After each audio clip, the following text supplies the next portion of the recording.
अस्सलाम वालेकुम याली मदद संगत। उम्मीद है सजी संगत खुश होंदी।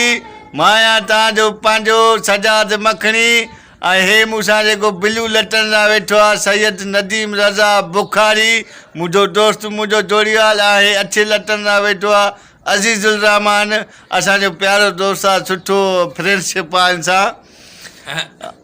हाँ सही चीज हाँ छो भा थोड़ी ईंदी आहे जेको आहे वेठा आहियूं संग सां काचारी कंदा मां जो जेको आहे थोरो वीडियो ठाहे हिन बसि यूट्यूब ते हिन अपलोड कयां।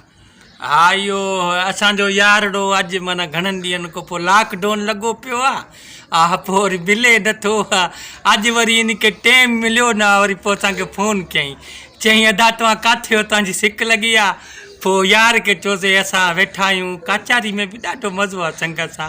पोइ अधो असां ठाहियो आहे गैस वेस न आहे न त जेके चांहि पीआयूं आहे हाणे भला गैस वेस उस्ताद पांडे अची वेंदो। हा हूअं त अची वेंदो पर संगत खे मां इहो ॿुधाईंदो हलां त साल खां पोइ मां अॼु वार ठाराया आहिनि।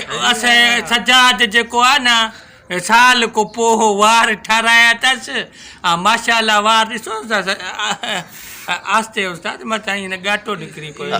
मुंहिंजा वार अहिड़ा आहिनि जो सलमान खान बि हिकु दफ़े मुंहिंजे वारनि खे सलाम कयो पासो करियो। सोना न साईं पासो हा पोइ संगत बसि अलाह तव्हांखे ख़ुशि कंदो सो हाणे इजाज़त वठंदासीं पर शेर सां।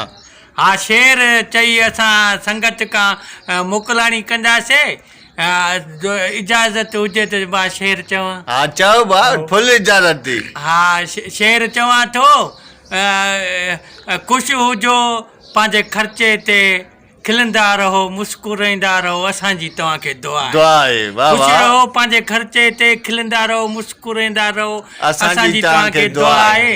ॾुख न ॾिसो ॾींहं जो राति जो सुम्हिया पिया हुजो असांजी दुआ अथव।